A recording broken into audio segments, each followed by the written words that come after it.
उत्पाद सिपाही भर्ती के दौरान हो रहे दौड़ में अभ्यर्थियों की मौत पर युवाओं एवं नेताओं में आक्रोश है। भाजपा नेता ने हजारीबाग में दौड़ के दौरान गिरिडीह जिले के सूरज वर्मा की मौत पर जिला प्रशासन एवं झारखंड सरकार के मुख्यमंत्री हेमंत सोरेन को जमकर कोसा। कहा कि जहां दौड़ हो रहा है वहां कोई व्यवस्था नहीं, ना ही मेडिकल टीम ने खाने पीने की न रहने की कोई व्यवस्था है। बगैर व्यवस्था के दौड़ करवाना सरकार की असफलता है। हो रही मौतों के लिए सरकार जिम्मेदार है। सरकार को मृतकों के परिवार को सम्मानजनक मुआवजा दे तथा दौड़ की सीमा और समय में बदलाव किया जाए। गिरिडीह जिले के देवरी प्रखंड के दिवंगत सूरज वर्मा के परिवार को अपने फंड से 1 लाख रुपए बतौर सहयोग राशि देने की घोषणा की। युवाओं से अपील किया कि आप लोग भी जितना बन पड़े जरूर सहयोग करें।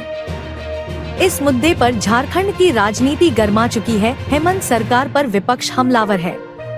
पूर्व शिक्षा मंत्री एवं कोदरमा विधायक निरा यादव ने सरकार को आड़े हाथों लिया है। कहा कि युवाओं के साथ झारखंड सरकार मजाक कर रही है, इनको करना कुछ नहीं है, सिर्फ सरकार बचाना है। अभी उचित समय नहीं है। अगर दौड़ करवाना ही था 2 महीने पहले करवाते, इनको इतनी हड़बड़ी किस लिए है। किस बात को लेकर ये विरोध मार्च हो रहा है? देखिए, बहुत दुखी मन से हम लोगों ने विरोध मार्च किया है। जो हमारे बच्चे आज इस उत्पाद सिपाही की दौड़ में दौड़ रहे हैं, ये नौकरी की दौड़ है या मौत की दौड़ है, समझ में नहीं आ पा रहा है। और जिस तरह से कल घटना घटी और एक सूरज वर्मा जो हमारे बीच में नहीं रहा, जिस हिसाब से उसको लाइन में 6 बजे शाम को लगाया जाता है और सुबह 7-8 बजे दौड़ किया जाता है, और बच्चों को जब इस ऑक्सीजन की कमी होती है, 3-4 घंटा बच्चा पानी के लिए तड़पते रहता है, ऑक्सीजन के लिए तड़प रहा है और उसको सदर अस्पताल लाया जाता है। क्यों नहीं प्रशासन अलर्ट मोड में रहा? अगर एक कोई वीआईपी आता है तो पूरा प्रशासन अलर्ट मोड में हो जाता है। आप इतना बड़ा दौड़ करा रहे हैं, जिला प्रशासन कहाँ सोया हुआ है? क्यों नहीं सारे अस्पताल को अलर्ट मोड में रखे? अगर पद्मा अस्पताल अलर्ट मोड में रहता तो सूरज आज हम लोग के बीच में रहता। ऐसे मेधावी छात्र, आज एक भी सरकारी नौकरी 5 लाख का उन्होंने वादा किया था, एक भी नौकरी उन्होंने सही ढंग से नहीं किया। कभी पेपर लीक हो जाता है, कभी कुछ हो जाता है, कभी कुछ हो जाता है, और तमाम बाधाएं उनके चलते आ रही है। आज इस तरह का जो दौड़ हो रहा है, एक बार में 6-6 हजार बच्चों को दौड़ाया जा रहा है। क्या जल्दी है इतनी करने की? आप धीरे धीरे क्यों नहीं कर रहे हैं? देहात में एक कहावत है कि बरसात में चमड़ा सूखो है, तो उसका माँ बाप नहीं सिखाया देहात के हेमंत सोरेन कि बरसात में चमड़ा सूखता है, इस भादों में क्यों दौड़ा रहे हैं? अब ठंडे के दिन में करते या सुबह 6 बजे से 8-10 बजे तक दौड़ करवाते, दिन भर दौड़ करवा रहे हैं, रात भर बच्चों को खड़ा रख रहे हैं। पानी की व्यवस्था नहीं है, तो शौचालय की व्यवस्था नहीं है, वैसे हालत में बच्चे कैसे रह रहे हैं? और सबसे दुख की बात, जहाँ का बच्चा अगर वहाँ आप करवाते तो शायद घटना न घटती। आप पूरे झारखंड को इधर से उधर कर दिए। यहाँ के बच्चे को पलामू ले जा रहे हैं, पलामू के बच्चे को साहिबगंज ले जा रहे हैं। बच्चियां दादा के साहिबगंज में रात भर मैदान में लेटी हुई है। बताइए क्या व्यवस्था है, क्या सोच कर रहे हैं? क्या मांग करते इस मार्च के जरिए? आप मांग करते कि इस तरह घटना की दोबारा पुनरावृत्ति न हो, और जितने भी मृतक परिवार हैं उनके साथ आप मान सम्मान के साथ उचित मुआवजा दें, और पुनः इस तरह की घटना आने वाले दिन में नहीं हो। ज्यादा से ज्यादा छात्राओं को कैसे सुविधा हो। आप 10-10 किलोमीटर का दौड़ क्यों करा रहे हैं? अगर आपको बुद्धि नहीं है तो कम से कम दूसरे राज्य से बुद्धि ले लीजिए। अब बिहार का देखिए, मध्य प्रदेश का देखिए, बंगाल का देखिए, कहीं 1600 मीटर का दौड़ हो रहा है, कहीं 1 किलोमीटर का दौड़ हो रहा है, कहीं 2 किलोमीटर का दौड़ हो रहा है। और इस तरह का दौड़ में यहाँ किस तरह से झोंक रहे हैं हमारे युवाओं को? आपके द्वारा सूरज वर्मा को कुछ दिया जा रहा है? कुछ मदद की बात? देखिए, मदद कुछ भी करेंगे तो उसका कोई मोल नहीं है, तो बच्चा तो फिर नहीं आ सकता, लेकिन उनके माता पिता का जो विलाप करते हुए हम लोग ने देखा है, और जो उनकी स्थिति, आर्थिक स्थिति है, उसके लिए उनके परिवार में जाके हम लोग से जो बन पड़ेगा करेंगे। और सारे छोटे छोटे बच्चे भी बोल रहे थे कि भैया हम भी करेंगे, जो भी इनसे बन पड़ेगा, 5 रुपया 10 रुपया जो भी होगा करेंगे। काहे कि उनके माता पिता को लगे कि मेरा बेटा गया है, तो इतने लोगों को दुख है। झारखंड उत्पाद सिपाही प्रतियोगिता परीक्षा 2023 के अंतर्गत जो वैध अभ्यर्थी हैं उनकी शारीरिक दक्षता परीक्षण का आयोजन राज्य में कुल 7 सेंटर्स पर किया गया है, जिसमें मुख्य रूप से स्मार्ट सिटी क्षेत्र धुरवा रांची, झारखंड जगुआर टेंडरग्राम रातू रांची, पुलिस केंद्र गिरिडीह, JAPTC पद्मा हजारीबाग, चियाकी हवाई अड्डा पलामू, CTC स्वासपुर मुसाबनी, पूर्वी सिंहभूम एवं जैप 9 कैंपस साहेबगंज में यह आयोजन किया गया है। दुर्भाग्यवश कुछ केंद्रों में शारीरिक परीक्षा के क्रम में कुछ अभ्यर्थियों की मृत्यु हो चुकी है। इस संबंध में यूडीकांड दर्ज किए गए हैं और मृत्यु का कारण जानने का प्रयास किया जा रहा है। साथ ही साथ इसमें अग्रतर जो विधि सम्मत कार्रवाई है वो भी की जा रही है।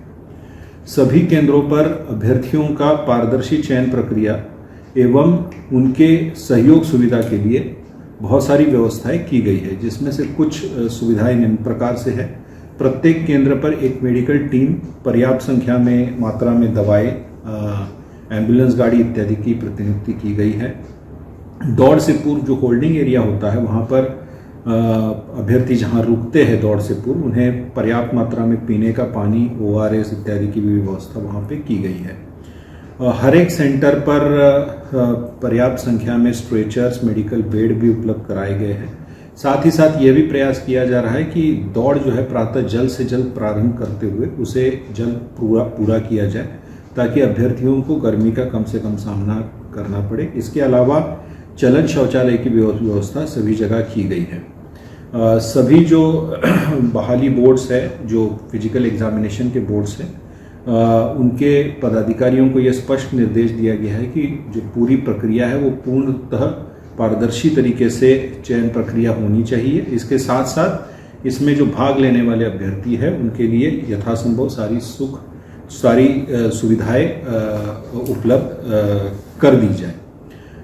अभी तक 30 अगस्त 2024 तक जो परीक्षा जो कंडक्ट हुई है, उसमें कुल 1,27,772 अभ्यर्थियों के द्वारा पार्टिसिपेट किया गया था, जिसमें कुल 78,023 अभ्यर्थी सफल हुए हैं, जिसमें कि पुरुष अभ्यर्थियों की संख्या 56,441 है और जो फीमेल महिला अभ्यर्थी है जो सफल हुई है शारीरिक परीक्षा में, उनकी संख्या 21,582 है।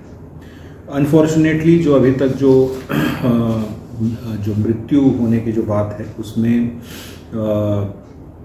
कुल 11 अभ्यर्थियों की जो है मृत्यु हुई है, जिसमें झारखंड जगवार कैंपस में जो बहाली परीक्षा चल रही है उसमें 1, गिरिडीह पुलिस लाइन में 2, हजारीबाग JAPTC पद्मा में 2, पलामू में 4, CTC मुसाबनी में 1 और साहेबगंज में 1 अभ्यर्थी की अनफॉर्चुनेट दुर्भाग्यवश जो है मृत्यु हुई है। इसके कारणों का पता लगाया जा रहा है। इनमें यूडी कांड दर्ज करते हुए विधि सम्मत अग्रतर कार्रवाई भी की जा रही है। सर, पदरमा में उत्पात सिपाही का दौड़ हो रहा है, कई लोग वहाँ गिरे और उनकी मौत हो गया, क्या कारण रहा होगा सर? देखिए, ये नौकरी की बात है, एक तरह का कंपटीशन है, सीट बहुत कम है और बच्चों की संख्या बहुत ज़्यादा है, तो एक होड़ लगती है कि हम क्वालिफाई कर जाए। हर आदमी की अपनी एक क्षमता होती है, उस क्षमता को क्रॉस करने से हार्ट बीट बहुत ज़्यादा बढ़ जाता है और बहुत ज़्यादा हार्ट बीट जब बढ़ जाता है तो परेशानी होती है। उसमें वैसी स्थिति में बच्चों को ज्ञान नहीं है कि हमें क्या करना चाहिए। ये लोग तत्काल या तो बाल्टी से पूरा शरीर पर पानी डाल लेगा या एकदम लेट जाएगा, ये इस तरह की चीज़ें होती है। जबकि आप एक बहुत ही स्पीड से दौड़ते हैं तो आपको अपने मूवमेंट को थोड़ा सा कैरी आउट करना चाहिए, धीरे धीरे हाथ पर हिलाना चाहिए, थोड़ा सा वॉक करना चाहिए, हल्का दौड़ना चाहिए। मतलब कि आपके शरीर में जो जितनी आप एनर्जी लगा चुके हैं तो उसको थोड़ा सा मेंटेन करना है, तब आपका हार्ट नॉर्मल स्थिति में आ जाएगा। और यहाँ पर जो भी चीज़ें हुई हैं उसमें हार्ट अटैक की ही संभावना है। अब बोलने वाले को तो उसको हम प्रूफ नहीं मान सकते हैं जब तक कि पोस्टमार्टम नहीं होता है। पोस्टमार्टम का रिपोर्ट अगर इस तरह की आती है कि वो लोग स्टेरॉयड लेकर के दौड़ रहे हैं तो इस संभावना से भी इनकार नहीं किया जा सकता है, लेकिन कंफर्म इसको करने के लिए पोस्टमार्टम ही है। और इसमें क्या होता है कि आपके स्टेमिना को बढ़ाता है। ऐसा नहीं है कि कितना पावर कर रहे हैं कि आप समझिए पावर कर रहे हैं, ऐसी बातें स्टेमिना बढ़ाता है। स्टेमिना बढ़ाता है। अच्छा, दूसरा देखिए